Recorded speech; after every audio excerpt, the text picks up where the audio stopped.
Hello दोस्तों, स्वागत है आपका हमारे यूट्यूब चैनल एग्जाम सर्कल में। तो आइए, जैसे मैथ का सीरीज बहुत दिन से रुका हुआ था, तो आज फिर से मैथ का सीरीज जैसे हम नंबर सिस्टम का जितने भी टीसीएस पैटर्न प्रीवियस ईयर है उसको लेके आए हुए हैं। तो आइए इसमें जितना क्वेश्चन हो सके, आज नंबर सिस्टम के काफी इंपोर्टेंट अलग अलग से हम उसमें जितने इंपोर्टेंट बन सके उसको अलग करके लाया हुआ है। तो आइए पहला क्वेश्चन से हम लोग शुरू करते हैं। देखिए आराम आराम से समझिए। जैसे पहला क्वेश्चन क्या है कि यदि एक 10 अंक की संख्या, जो ये संख्या दिया है, ये 88 से क्या है तो विभाज्य है। तो ये पूछ रहा है कि x प्लस वाई का सबसे छोटा मान ज्ञात कीजिए। ये जो संख्या है किससे कट रहा है, तो ये संख्या 88 से डिविजिबल है। डिविजिबिलिटी का रूल सबसे पहले कहता है कि 88 से वो संख्या कटती है जो 11 और 8 दोनों से कटती है। विभाज्यता का नियम कैसे बनाते हैं, तो देखिए दो अगर को प्राइम को नंबर गुना करने से जो नंबर आ रहा है तो वही उसका नियम बन जाएगा। जैसे एग्जाम्पल कोई 72 से बोले तो 72 से कौन कौन संख्या कटता है, तो 9 और 8 से। कोई 33 बोले तो 11 और 3 से। कोई 6 बोले तो 2 और 3 से। कोई 15 बोले तो 3 और 5 से। तो इस टाइप से डिविजिबिलिटी का रूल हम बना सकते हैं अलग अलग से। तो इसमें अगर 88 पूछा है तो 88 का ही आराम से हम लोग देखते हैं। तो 88 में 11 और 8 है, तो देखिए 11 को तो हम लोग चेंज कर सकते हैं कभी भी अपने अकॉर्डिंग, वो नंबर को ऊपर नीचे हम लोग कर सकते हैं। लेकिन 8 वाला जो है, तो 8 का नियम क्या होता है कि जो लास्ट का 3 डिजिट होता है उससे जो नंबर बनता है वो संख्या क्या 8 से कटना चाहिए। तो यहाँ पे बन रहा है y24। तो y के जगह पर अगर 1 रखते हैं तो 124। क्या 124 8 से कटता है, तो नहीं कटता। 2 रखते हैं तो ये बनेगा 224। तो y का मान जब 2 रखें तो ये बन गया 224। तो 224 कितना कटेगा, 8 दूना 16 और 6 22, 8 28 64। यानी y का मान कितना फिक्स हो गया, तो 2। अब देखिए, अब इसका झंझट खत्म हो गया। अब हम आइए को संख्या लिख देते हैं 780x533y24। यहां से हमको यह पता चला कि जो y का वैल्यू हम लेके आए ये कितना वैल्यू था, 2 था। 11 से नियम कहता है कि अल्टरनेट का जो सम है उनका डिफरेंस या तो 0 होना चाहिए या तो 11 22 के टर्म में होना चाहिए। तो 7 + 0 7, 5 12, 3 15, 15 2 17। यानी ऊपर जोड़े तो कितना आ गया, 17 आया। नीचे जोड़ेंगे तो 8 + x 3 11, 11 और 2 13 और 4 17, और नीचे कितना आ गया 17 + x। तो ऊपर नीचे का डिफरेंस क्या करना है, या तो दोनों बराबर हो जाना चाहिए या तो डिफरेंस 11 होना चाहिए। तो अगर हम x का मान यहाँ पर 0 रख दें तो क्या ऊपर 17 और नीचे भी 17 आराम से हो जाएगा। यानी इसमें हमारा जो x का मान हो गया वो कितना हो गया 0, और y का मान हम लोग क्या निकाले हैं पहले से, तो y का मान यहाँ पे 2 निकाले हुए हैं। यानी पूछा है कि x + y का मान क्या होगा, तो 0 + 2 कितना हो जाएगा। इस सवाल का जो उत्तर होगा ऑप्शन डी हो जाएगा। तो इस तरीके से रहा कि 88 से, और याद रखिए 88 और 72 काफी ट्रेंडिंग में रहता है। ठीक, वैसे तो विभाज्यता के नियम में बहुत सारे क्वेश्चन आ रहे हैं आजकल, लेकिन उसमें 88 और एक 231 से जो नंबर बनता है 3 7 11 से, ये सब काफी क्वेश्चन पूछ रहा है। तो फिर आगे मिल जाता है, हम लोग बात करेंगे उस टाइप से। अगला क्वेश्चन आइए ध्यान देते हैं। देखिए अगला क्वेश्चन जो है, देखिए ये क्वेश्चन इस टाइप का है कि देखिए कि भागफल के एक सवाल में अगर भाजक भागफल का 11 गुना और शेषफल का 5 गुना है, ये रिलेशन बता दिया कि भाजक जो है भागफल का 11 टाइम्स है और शेषफल का 5 टाइम्स है। उसके बाद बोल रहा है कि यदि शेषफल 44 है, ठीक है, शेषफल दिया है, यानी हम लोग का रिमाइंडर इसमें दिया हुआ है कितना, रिमाइंडर हम लोग का कितना दिया है 44। और बोल रहा है कि भाजक भागफल का 11 गुना और शेषफल का 5 गुना, यानी जो हम लोग का भाजक है, यानी भाजक है वो शेषफल का 5 गुना है। यानी कितना हो जाएगा 44 × 5 कितना हो जाएगा, ये 220 हो जाएगा। अब बोल रहा है कि भाजक जो है भागफल का 11 गुना है। ये जो भाजक है, ये जो भाजक कितना है 220 आया, ये जो भागफल का कितना गुना है, तो 11 गुना है। यहां से अगर हम भागफल निकाले तो कितना हो जाएगा 20। अब देखिए ये होता क्या है ना कि एग्जाम में थोड़ा अरेंजमेंट करने में दिक्कत होता है, तो इस पे आप क्या कीजिएगा कि घर पे थोड़ा ज्यादा प्रैक्टिस कीजिएगा, तो ये क्वेश्चन आसान से अटेम्प्ट ले सकते हैं। अब आपको पता है कि भाज्य बराबर क्या होता है, अब तो हम लोग आसानी से निकाल सकते हैं भाज्य। भाज्य बराबर होता है भाजक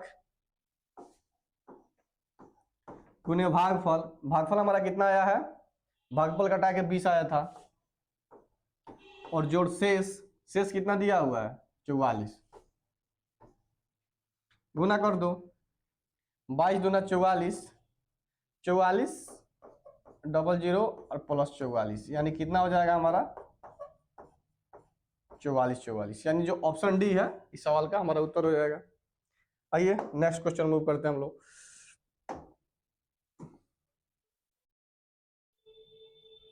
देखिए अगला क्वेश्चन, देखिए अगला क्वेश्चन है कि यदि 6 अंकों की एक संख्या ये दिया हुआ है 24 से विभाज्य है तो पी क्यू का अधिकतम संभावित मान क्या हो सकता है।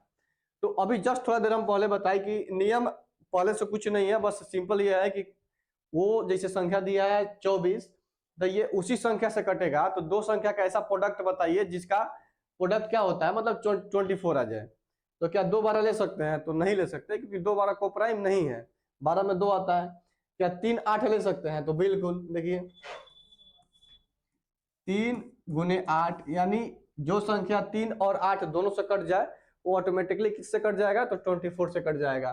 तो आइए, तो देखिए कभी भी 3 और 8 है तो पहले 8 को प्रीफर किया जाता है, इसलिए क्योंकि 3 से कटाने के लिए हम संख्या को ऊपर नीचा कर सकते हैं अपने आवश्यकता अनुसार। अगर कटाने के लिए 2 घटा तो 2 जोड़े, 1 घटा तो 1 जोड़े, इस टाइप से पहले प्रेफरेंस किसको देंगे, तो 8 को देंगे। हमारा नंबर है 11 P9 Q और 4। तो ये जो लास्ट का 3 डिजिट है 9Q4, ये 8 से कटना चाहिए। चलिए भाग देते हैं, 8 एकम 8, 1 पे क्या रखे, 1 रखेंगे तो कटेगा क्या, 8 एकम 8, 3 11, 3 पे उतरा 4 नहीं कटेगा। 2 रखें तो 12 124, ये भी नहीं कटेगा। 3 रखें तो क्या बन गया 934, तो ये 8 एकम 8, 1 पे उतरा 3, 8 एकम 8 5 13, ये भी नहीं कट रहा है। उसके बाद क्या रखे, 4 रख के देखते हैं, 8 एकम 8, 6 14 और 8 8 64, यानी जो हमारा Q का वैल्यू है 4 यहाँ पे सेटिस्फाई कर गया। तो अब 3 से कटाने के लिए हम लोग एडजस्ट कर ले, 1 1 2 2, 9 तक खुद कटता है तो 9 से काट देते हैं, 2 और 4 6 खत्म हो गया। 4 में क्या ऐड करें, ये कितना आ गया 4, यानी इसमें P का मान अगर हम लोग 2 रख दें तो 4 और 2 6, ये 3 से कट जाएगा। तो बोला है क्या, तो पी क्यू का अधिकतम संभावित मान। अब देखिए यहाँ पे 4 तो फिक्स है, इसमें 2 जोड़ेंगे पी का मान तो वो 3 से कटेगा, या 3 बढ़ा के 5 रख दे तो भी कटेगा, या 3 बढ़ा के 8 रख दे तो भी कटेगा।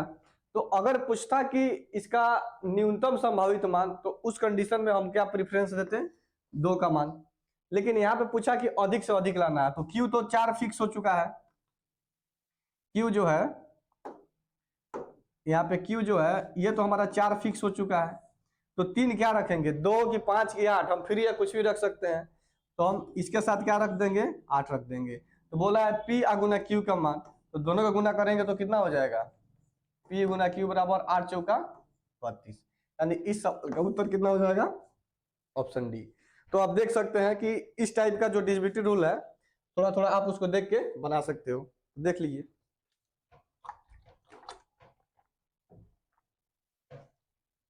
आइए अगला क्वेश्चन देखते हैं। अगला जो क्वेश्चन है, अगला क्वेश्चन देखिए, अगला क्वेश्चन ये बोल रहा है कि दो संख्याओं को जब एक निश्चित भाजक से भाग दिया जाता है तो शेषफल क्या बचता है, 57 बचता है।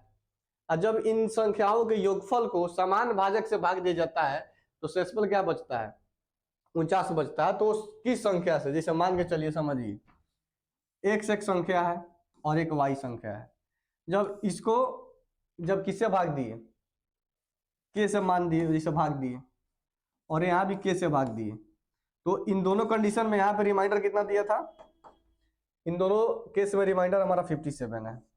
लेकिन बोला जब x प्लस वाई को जब k से भाग करे तो इस स्थिति में रिमाइंडर हमारा कितना हो गया है, 49 है। देखिए क्वेश्चन आसानी है लेकिन एग्जाम में लगेगा कि इसको सॉल्व कैसे करें। आप खुद सोचिए, छोटा सा रूल है कि अगर किसी संख्या का रिमाइंडर 57 है तो ये तो फिक्स है कि वो जो नंबर होगा वो 57 से बड़ा ही होगा। जब तक वो बड़ा नहीं होगा रिमाइंडर कैसे 57 देगा, यानी इस ऑप्शन के अकॉर्डिंग देखे तो क्या 56 से की संख्या में भाग देंगे तो क्या 57 सेट्स का भी आ सकता है? नहीं आ सकता। यानी 57 से भी भाग देंगे तो नहीं जाएगा, 57 से खुद एक मरतबे कट जाता। यानी हमारा जो उत्तर हो जाएगा कितना हो जाएगा? वो 65, यानी ऑप्शन डी हो जाएगा। तो ये भी बहुत आसान क्वेश्चन। अगला क्वेश्चन देखते हैं। अगला क्वेश्चन है 5 नंबर। 5 नंबर क्वेश्चन में ये बोल रहा है कि दी गई श्रृंखला S1 और S2 के बीच सभी उभयनिष्ठ पदों का योग क्या है? देखिए दो गो सीरीज दिया हुआ है, S1 एक सीरीज दिया है और सीरीज 2 दिया है। इसमें बोल क्या रहा है कि इनका सम नहीं निकाल रहा है, इन दोनों सीरीज में जितने कॉमन टर्म्स आएंगे उन सभी कॉमन टर्म्स का क्या निकालना है? तो सम निकालना है। आइए इस सीरीज को आगे बढ़ाते हैं। तो जैसे S1 सीरीज दिया है, क्या जो S1 सीरीज है वो दिया है 2 9 16, 2 7 9 7 16 7 23, उसके बाद 30 37 37 44 51 58, ये हमारा सीरीज ऐसे ही बढ़ते जाएगा। अगर सीरीज 2 का बात करें तो वो है 7 11 13 17 17 4 21 7 4 11, सॉरी यहाँ पे गलत हो गया है। जो सीरीज था 7 11 15 19 23 27 30 30 34 34 38, देख सकते हैं काफी सीरीज को मैच करना पड़ता है, इसलिए हम इसको इसलिए लिखना पड़ रहा है कि पहला टर्म तो जैसे हमको दिख गया कि यहाँ पे 23 कॉमन मिल गया, लेकिन अब जब तक आप इसको नहीं लिखिएगा तो आपको पता ही नहीं चलेगा कि वो अगला टर्म उसका स्टॉपेज क्या है, इसीलिए लिख रहा हूं। 38 हुआ, ठीक, 7 4 11 15 19 23 4 27 27 27 4 31 31 4 35 39 43 47 51 55। आइए देखते हैं कि टर्म मिला कि नहीं। तो हमको यहाँ पे दिख रहा है क्लियरली कि दो कॉमन टर्म मिले। एक तो पहला इसका मिला 23 और एक अगला मिला क्या 51 इस सीरीज का और 51 सेकेंड सीरीज का। यानी हमको मिल गया कि हमारा जो एपी तैयार होगा उसका पहला टर्म 23 होगा, अगला टर्म 51 होगा, उसके अगला टर्म कितना होगा, फिर इसमें 23 जोड़ देंगे तो 50, उसके बाद मतलब कितना हो जाएगा, इसमें 23 जोड़ेंगे तो 74 हो जाएगा। यानी हमारा जो सीरीज बना, अब हमारा एपी जो बना वो क्या तैयार हुआ,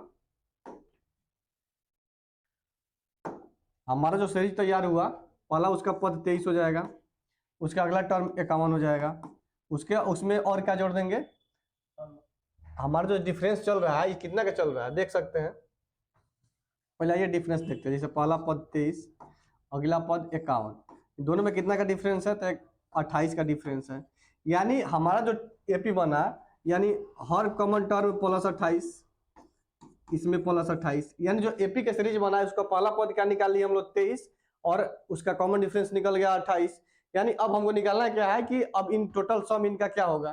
तो आप एक बात बताइए, अगर आप जो सीरीज ये तैयार करोगे 23 51 डॉट डॉट डॉट, तो इसका अंतिम जो पद होगा, क्या इन दोनों सीरीज का बात करें तो 632 से ऊपर जा पाएगा, तो कभी नहीं जा पाएगा। जब भी होगा तो 632 के वो पहले ही रहेगा, 743 तक तो जाने का बात ही नहीं होता।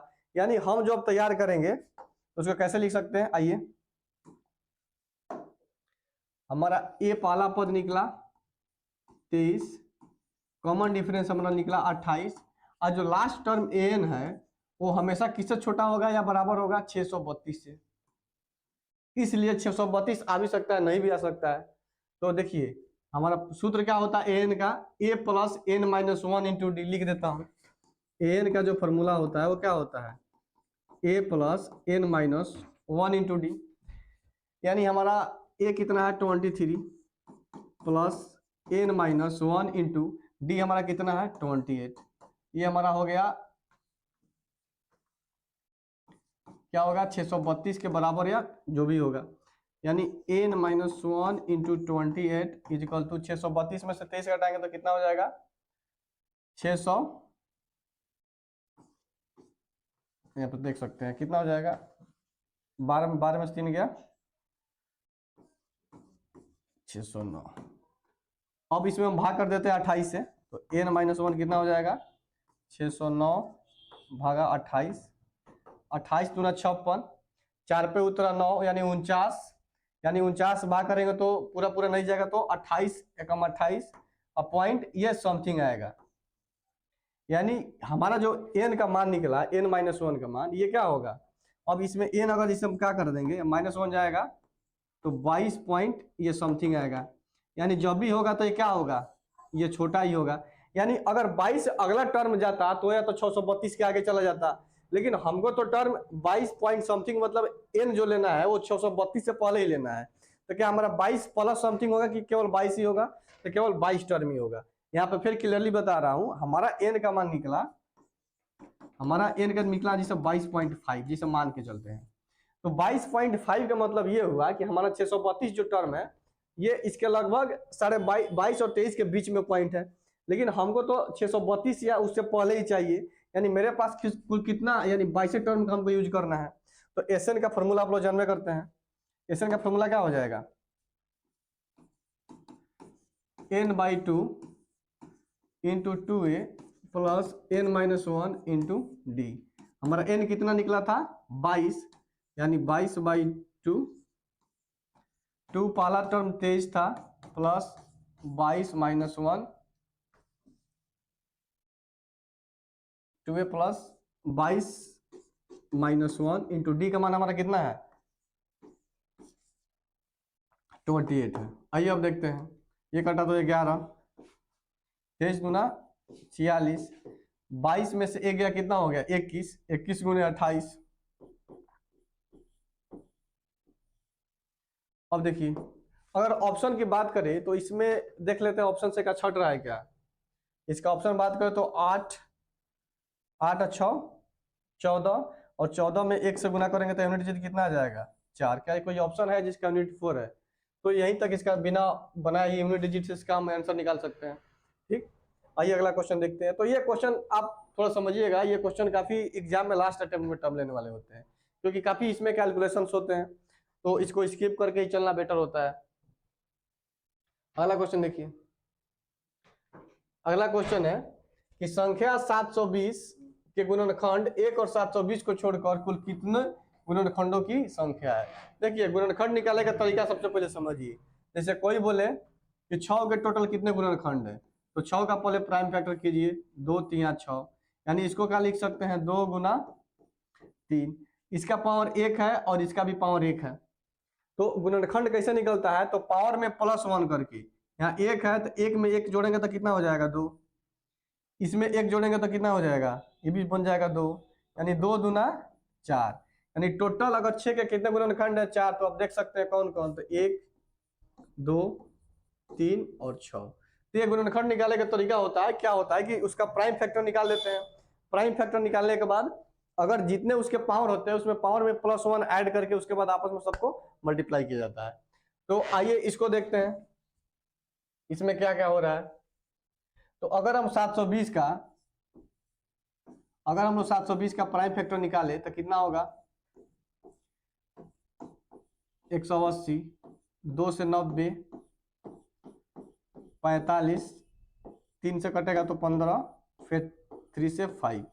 यानी इसको हम क्या लिख सकते हैं, 2 को कितना बार आया 1 2 3 4, यानी 2 के पावर 4 गुना 3 2 बार है तो 3 का स्क्वायर गुना 5 1 बार है तो गुना 5। अभी जस्ट आपको बताया कि अगर टोटल गुणनखंड का संख्या निकालना होता है तो पावर में +1 एक्स्ट्रा हम लोग ऐड करते हैं। आइए ऐड करके हम लोग भी देखा जाए, इसमें +1 ऐड करेंगे तो ये कितना हो जाएगा 5, इसमें +1 ऐड करेंगे तो ये कितना बन जाएगा 2 1 3, इसमें पावर 1 है तो +1 ऐड करेंगे तो कितना हो जाएगा 1 1 2।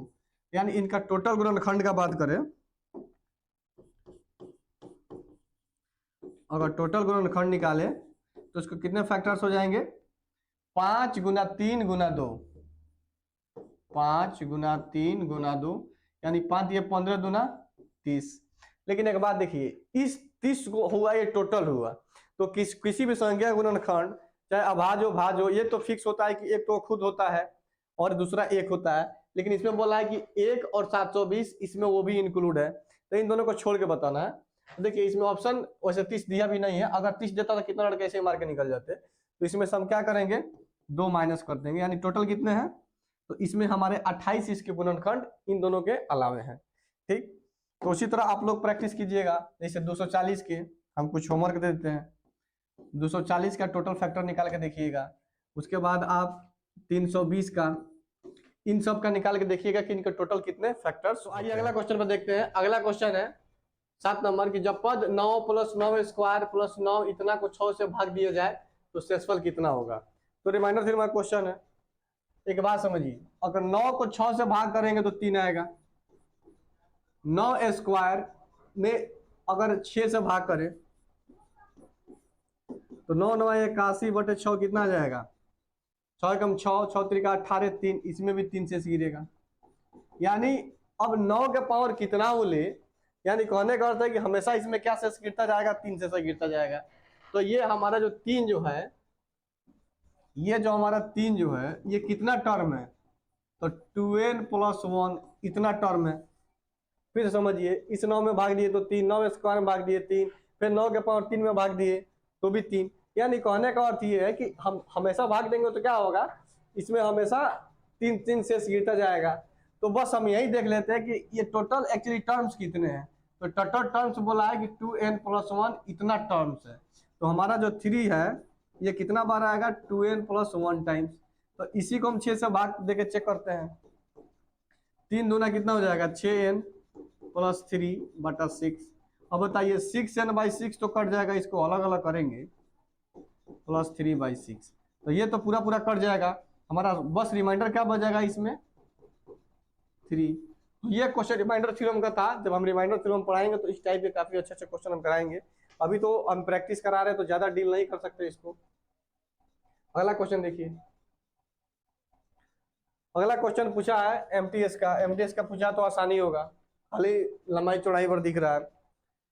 बोला है कि एक लड़की अपने बगीचे में पेड़ों की पंक्ति में इस प्रकार लगाना चाहती है कि प्रत्येक पंक्ति में पेड़ों की संख्या क्या हो, समान हो।